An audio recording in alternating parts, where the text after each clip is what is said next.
Hello YouTube, I'm WolfHunter52. Nice to see you all again.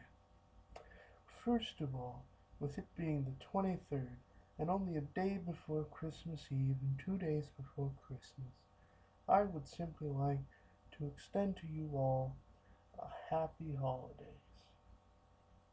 I say this not because I wish to be politically correct, knowing that many people celebrate Kwanzaa and Hanukkah and Yule and all those joyful wintertime traditional holidays. But because it's easier. See, I just wasted like 15 seconds naming off all those different holidays. Or I could just say happy holidays and boom, done in 2 seconds.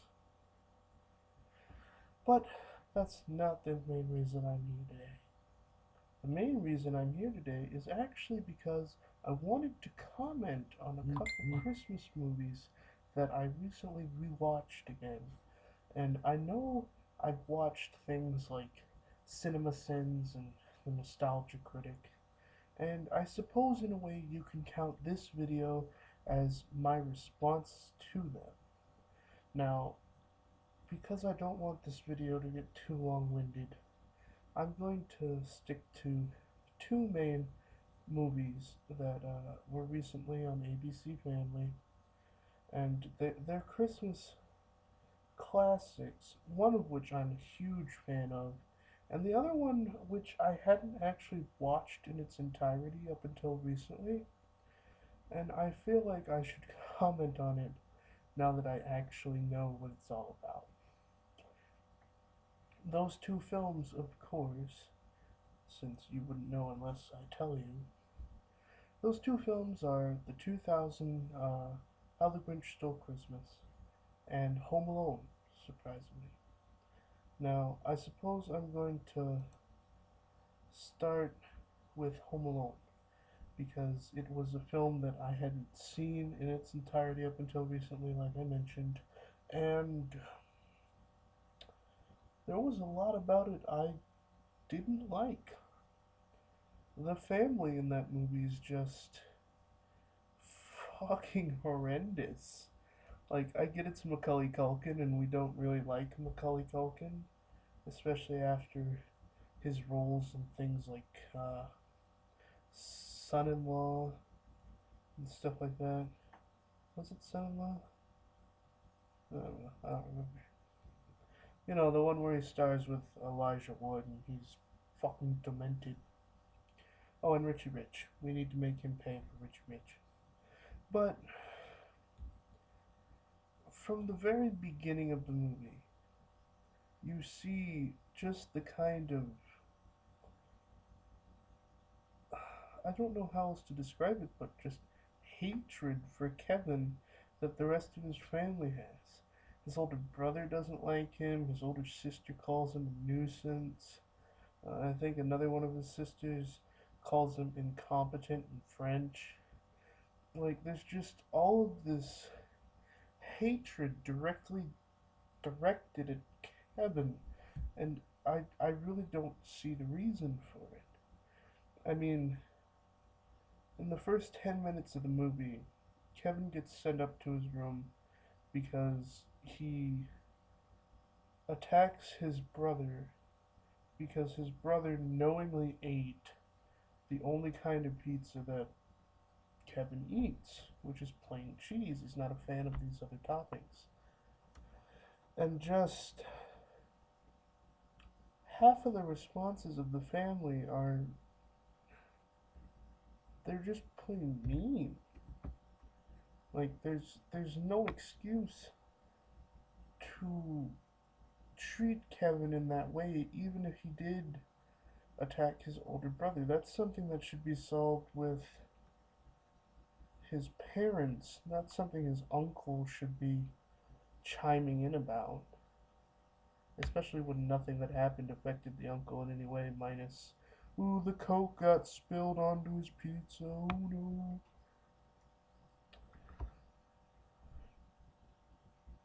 And, let's talk about the big thing in Home Alone. The thing that everybody seems to remember. The trap scene. where Kevin is has set up all these traps around his house to deal with these two burglars that were have been all throughout this movie repeatedly trying to gain entrance to the house. And really? This movie got away with a PG rating? Some of the stuff that he does looks like it's fresh out of a fucking Saw movie. He sets up glass ornaments for people to step on. He set up. He put tar on the basement stairs and then put a fucking nail there for the one burglar to step on. A fucking a clothes iron attached to the light bulb in the basement so that when you pull it the fucking iron comes down and hits you. And the big one, the one that really horrified me as I watched the movie, is he puts this I don't know what it's called, but you all remember. It's this like this metal bar, uh, kind of uh like an ovalish shape or a half oval really, and it heats up, and he puts this on the doorknob and superheats the doorknob to the point that when Joe Pesci's character grips the doorknob, he burns the M into his fucking flesh. That's not kidsy. That's not funny. That's horrifying. How did he not get sued for this? I mean, I understand it's burglars and you're not really gonna side with the burglars over the burgled, but really? He gets no repercussions for this. And then at the end of the movie when the family comes home, everything seems cleaned up. What? In the aftermath, did he just go around cleaning up all the traps and shit? How? How would he have gotten rid of the glue and tar on the stairs? Like, there are just so many questions left in this movie that the movie doesn't even care to address. It's just, oh, happy reunion. Uh, everybody's back together. Old guy gets to see his son and his granddaughter. Ooh, yay, happy plots fulfilled and whatnot. And then it just ends. I'm just aghast that this has become a Christmas classic when honestly I didn't see anything that really makes it timeless. If anything, it's incredibly dated. It's so very blatantly 90s. I mean, micro machines, fucking the burglars talking about VCRs and boom boxes and shit like that. Like, that's so incredibly dated.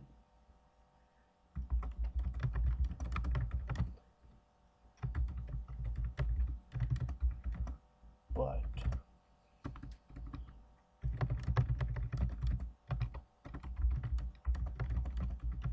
I suppose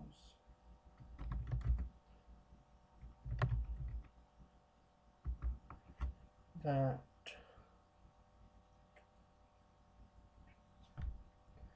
you know what? No. It's not worth being a Christmas classic. When I think of Christmas classics, I think of stuff like the Rankin Bass films, like Rudolph and Santa Claus is Coming to Town, and or I think of like White Christmas. White Christmas is a wonderful Christmas movie. It focuses on well, I well, it focuses on Christmas in like the second half, but even so, it's endearing because it encompasses all those feelings of love and understanding and generosity that this time of year is supposed to fuel. But I'm getting off topic. I told you I would only talk about Home Alone and the Grinch, and that's what I want to do. So next, I'm going to talk about the Grinch. First of all, stop complaining that Anthony Hopkins was the narrator. And don't give me the whole, ooh, he was Hannibal Lecter. That's creepy to have Hannibal Lecter narrating the movie. He's not Hannibal Lecter. He's Anthony Hopkins. Is this a Hannibal Lecter movie? No. So he's not Hannibal Lecter. Learn to differentiate the two people. Seriously. Second of all, I've heard complaints that Jim Carrey's acting in The Grinch isn't subtle. First of all, if you came into a Jim Carrey film hoping for subtlety, you're already horrifically misguided. There is nothing subtle about what Jim Carrey does. Subtlety is not Jim Carrey's forte. Jim Carrey is very over the top, and that's what has endeared him to us over the years. Sure, he's had serious roles every now and then, like in The Truman Show, where he was actually really good, and even Disney's A Christmas Carol, where he played Scrooge, he was really like he played Scrooge and then a couple of the ghosts, and he was really good at that. And there was subtlety intermixed into that, and for the most part, that was great. But when you come to see Jim Carrey, you don't expect subtlety. You expect slapstick, you expect facial contortions, you expect different accents, and you expect wackiness. That is Jim Carrey's calling card. And even then, there are a lot of moments in The Grinch that are really subtle. Whether it's some of the punchlines that they make. I know one that doesn't involve Jim Carrey, but it was when the two, uh, uh, when Lou Who, Mary Lou Who's dad, um, when his two sons come running down the mountain after they've been scared by the Grinch, and there's a line that Lou does after the mayor of Whoville says that, please tell me, Lou, that your sons were not on top of the mountain antagonizing the one creature in all of Hoodum who doesn't like Christmas. And Lou's response is, no, no, sir, I'm sure they were just up there playing with matches or defacing public property. Like, like this is better. But see, that's funny. It works for the movie. And honestly, Jim Carrey's dialogue all throughout this movie is a fucking riot. Like, I'm thinking of a couple moments right now, um,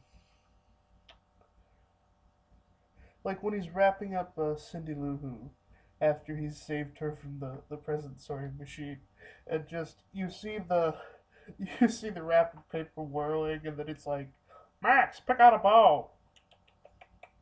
Can I use your finger for a second? And it's just it's so goofy, but it's great.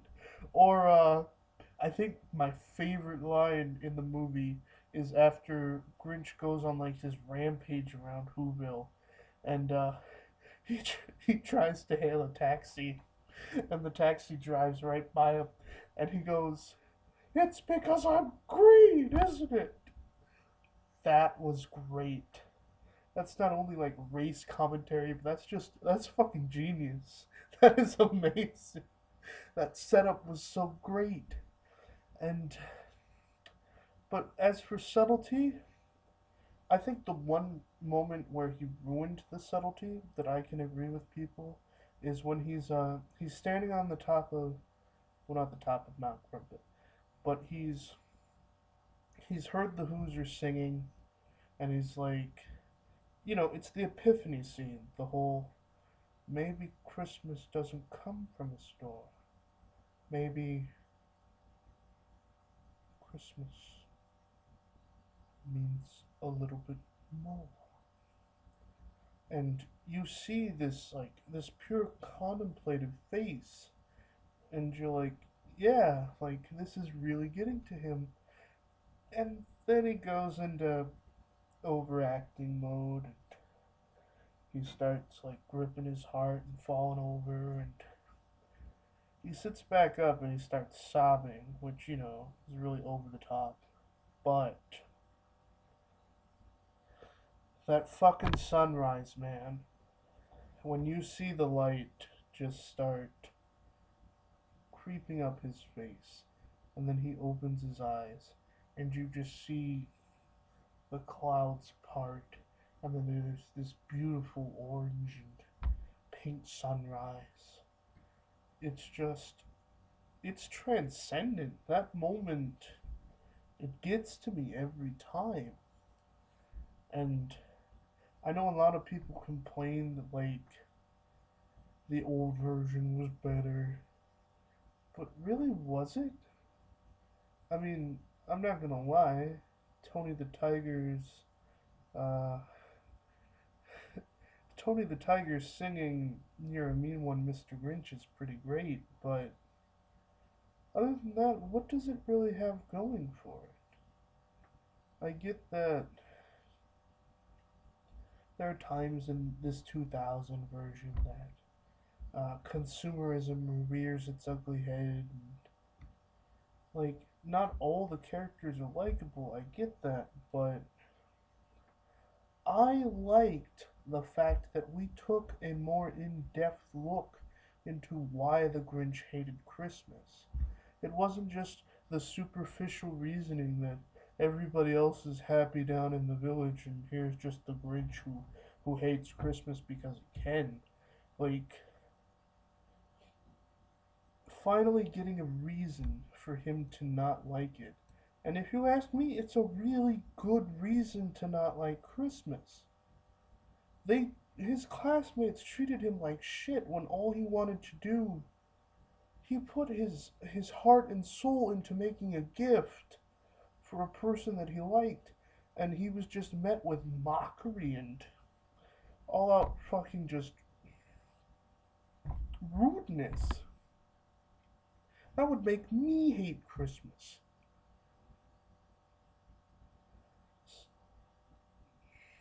So at the end of the day, I don't feel it's that bad of a movie. If anything, I love this movie. I think it's one of the.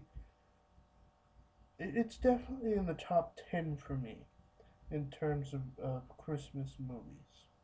And it's not just because I'm horrifically biased towards Jim Carrey and his acting. Because honestly, he's been in movies that I don't particularly care for. Mr. Popper's Penguins being a major example of that. But when Jim Carrey has done something right, he's done something right. And to me, him being in this Grinch remake was right. And I will defend this till the end of time. I will argue with anybody who wants to argue with me about it. I love this film. It's a great film. Movie Cuban's stamp of approval, all that. 10 out of 10. Would own, would watch again. And that's my spiel for today, ladies and gentlemen. If you haven't already, maybe take a look at some of the other videos here on my channel. You can go on Facebook, look up the Movie Cuban if you haven't already. A bunch of my reviews are linked on that page, so you can take a check on them. One of my reviews has been, in fact, The Grinch Who Stole Christmas. Maybe take a look at that or some of the other holiday movies I've done over the years. I'm Wolf Hunter 52, signing out. If I don't make a video tomorrow, then Merry Christmas, Happy Hanukkah, Happy Kwanzaa, Happy Yule, just happy holidays. Be safe, spend time with your family, and remember all the joyful things that this time of the year is truly all about.